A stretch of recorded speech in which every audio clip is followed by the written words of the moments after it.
L'été, c'est souvent un moment plein d'attentes. Pouvoir enfin vivre, découvrir, s'épanouir. Et parfois on est déçu, car on se rend compte que la réalité est tout autre. On se sent seul, on jalouse les autres et on s'ennuie.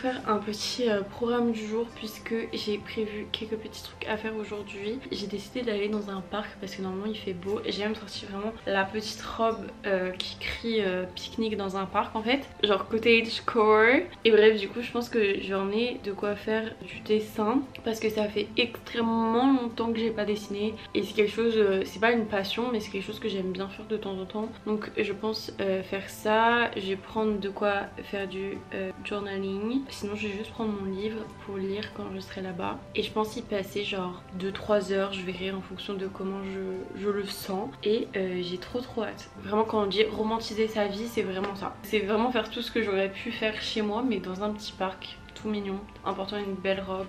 It's just given. It's just given.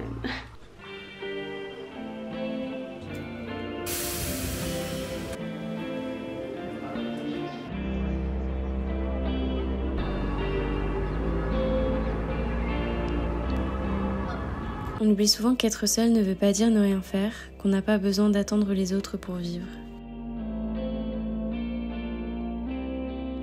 Dans la vie, on a des moments où on est plus seul que d'autres. Et dans ces moments-là, il ne faut pas prendre la solitude comme un fardeau, mais comme une liberté.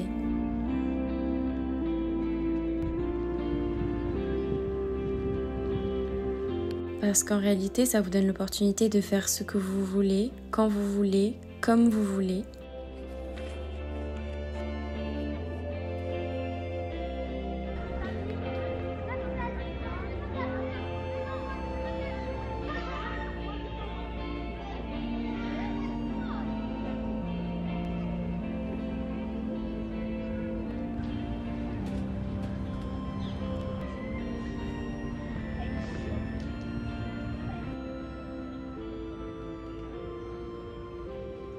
Bon, je viens de finir de manger mon délicieux plat puisqu'il était vraiment incroyable. Et là, il est 19h38 et j'ai décidé que j'allais faire des cookies parce que j'adore les cookies, c'est vraiment mon truc préféré. Du coup, je vais faire des cookies et je vais me faire une soirée puzzle puisque j'avais commencé un puzzle avec mon copain, mais autant dire, je crois que cette activité me plaît beaucoup plus qu'à lui et du coup, je vais continuer le puzzle. Je veux pas le finir déjà parce que je pense que ça prendrait beaucoup trop de temps et aussi parce que j'aime le finir avec lui. Genre, je vais lui laisser une petite partie pour qu'on finisse ensemble. Mais voilà, du coup, je vais faire ça ce soir. Je vais m'allumer des petites bougies. Je vais mettre peut-être un film, peut-être. Je sais qu'il y a la deuxième partie de Nouvelle École qui est sortie. Je vais peut-être regarder ça. Mon après-midi au parc, c'était vraiment trop bien. J'ai filmé avec mon appareil photo. J'étais pas du tout gênée à filmer avec mon appareil photo. Je me disais en vrai, je m'en fiche. Et du coup, bah, personne me regardait bizarrement ou quoi que ce soit. Du coup, c'était plutôt cool et puis ça m'a donné un peu confiance en mode en vrai, filmer en public et y a rien de super bizarre. Je dis ça, ça se trouve 2 jours après, j'ai pu y arriver. Mais là, en tout cas, ça a été cool et puis j'ai pu dessiner un petit peu. D'ailleurs, mon dessin, ne me félicitez pas trop parce que c'est vraiment presque copier-coller de Pinterest. Bon, c'est quand même moi qui ai dessiné, mais c'est pas moi qui ai eu l'inspiration. Sinon, j'ai lu un petit peu mon livre. J'aimerais bien d'ailleurs ce soir ne pas me coucher trop tard pour pouvoir lire au moins une petite heure. Et après, j'ai écrit, en gros, j'ai acheté un livre, ça s'appelle Écrire pour guérir de Rupi Kaur. Donc, si vous connaissez pas, Rupi Kaur qui a écrit Lait et miel, un recueil de poèmes. Et en fait, c'est des exercices d'écriture, donc il y a beaucoup de poésie et tout. Moi, je sais que depuis que je suis petite, j'aime beaucoup écrire. C'est pas quelque chose.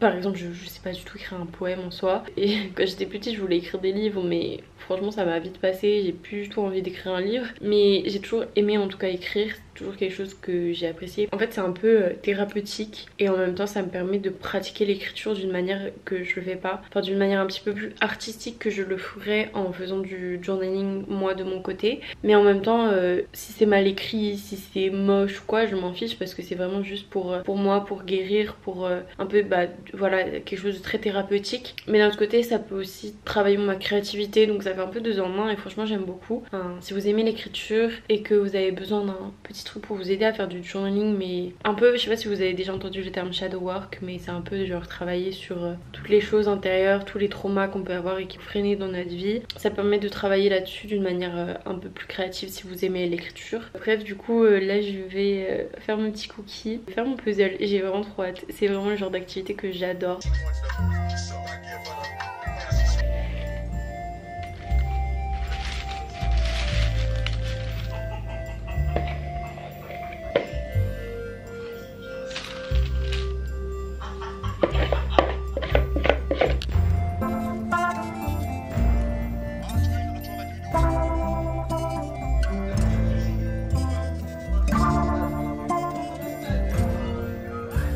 Bon, on est le lendemain, il est 15h et j'ai rien fait ma matinée, mis à part avancer sur mon puzzle. Je sais pas pourquoi, j'ai aucune motivation. Du coup là j'ai décidé que j'allais juste aller dans un café pour lire et peut-être faire du montage. Et voilà, et je verrai. Et sinon j'aimerais bien me promener, marcher un peu parce que je devais aller courir ce matin mais j'avais vraiment pas la motivation. Du coup je me suis dit que j'allais juste marcher cet après-midi. Donc je pense que c'est ce que je vais faire.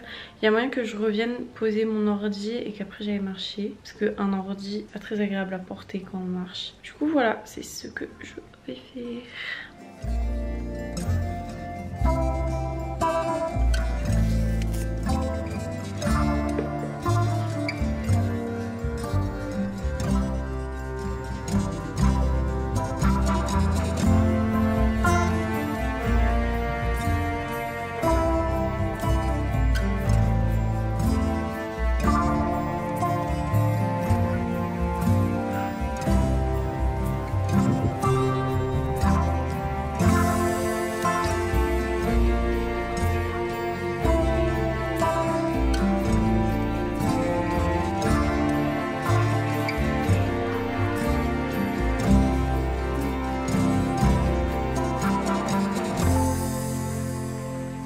Et passer du temps avec soi-même, c'est aussi apprendre à se connaître et à s'aimer.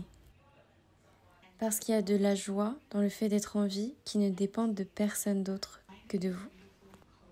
Alors je vais pas vous mentir, je suis pas du tout en train de passer cet été à ne voir jamais personne et à être tout le temps toute seule. Mais c'est vrai que j'ai quand même passé la majorité de mon temps toute seule. C'est-à-dire que de temps en temps j'ai des choses de prévues, de temps en temps je vois des copines ou je vois mon copain. Mais c'est vrai que la plupart du temps j'étais quand même toute seule et je pense qu'il y a un moment, je voulais pas forcément me l'avouer, mais ça a quand même pesé sur comment je me sentais. Surtout que en fait je me suis toujours définie comme quelqu'un de très solitaire qui aimait passer du temps seul et du coup c'est vrai que j'arrivais pas à comprendre pourquoi ça me mettait aussi mal d'être seule. En fait j'ai toujours pensé que le temps seul c'était le moment où je pouvais être productive, je pouvais avancer sur mes projets et que du coup c'était bénéfique pour moi, mais en réalité je me suis jamais dit que le temps que je passais seule pouvait être amusant. Et en fait, je m'en suis rendu compte assez récemment. Ok, quand j'étais toute seule, je faisais plein de trucs, mais je faisais plein de trucs productifs. Je faisais du sport, j'apprenais l'italien, je montais des vidéos, etc.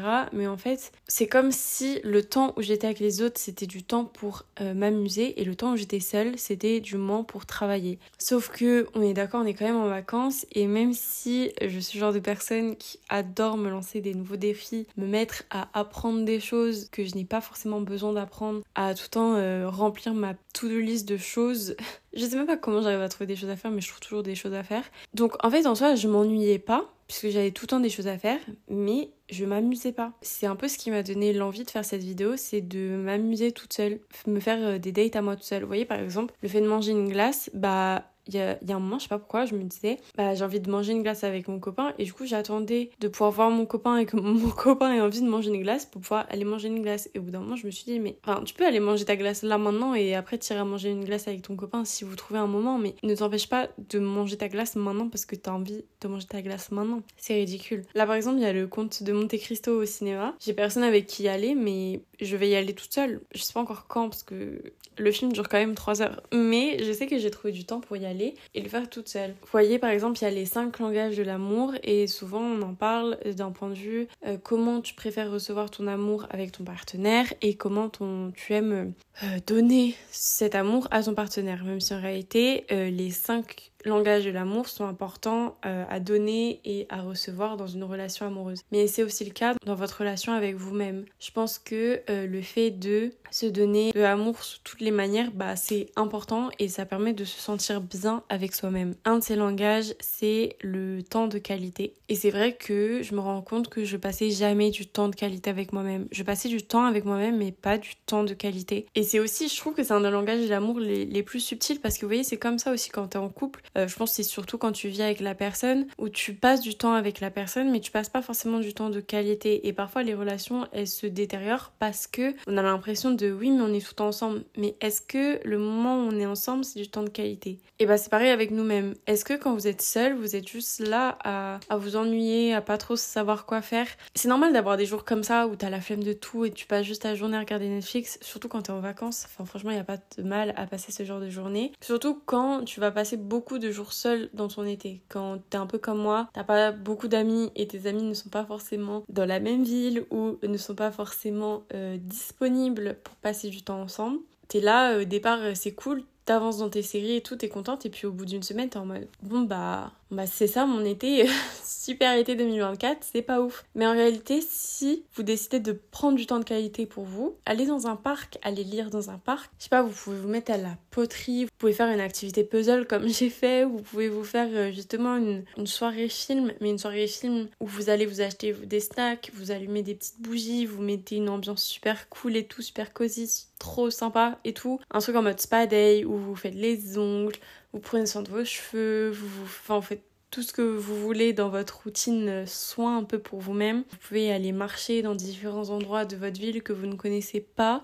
Si vous habitez en campagne, je suis sûre qu'il y a plein de randonnées que vous connaissez même pas. Enfin bref, je pense qu'il y a plein de choses qu'on peut faire pour apprécier un peu plus ce temps passé seul. Et il y a aussi ce truc de quand t'apprends à passer du temps de qualité avec toi-même, à t'amuser avec toi-même, tu dépends moins des autres et du coup, je dis pas qu'il faut rester tout le temps tout seul. Moi personnellement, le temps que je passe avec mes amis, avec mon copain, avec ma famille, je n'échangerai pas ces moments-là pour du temps toute seule. J'adore ces moments et je pense pas du tout qu'il faut tout le temps être tout seul et tout le temps vouloir être tout seul parce qu'on doit se suffire à soi-même, pas du tout. Je pense qu'il faut savoir apprécier les moments avec les gens qu'on aime, mais des fois on est obligé d'être tout seul et du coup ne subissez pas s'il vous plaît ces moments-là. Prenez-les comme une chance de faire des choses nouvelles, d'apprendre sur vous, d'apprendre ce que vous aimez, de faire juste ce que vous voulez, enfin bref, tout ce que j'ai déjà dit dans cette vidéo. Et si vous êtes quelqu'un qui avait justement l'habitude de tout le temps être avec des gens, n'oubliez pas que de temps en temps,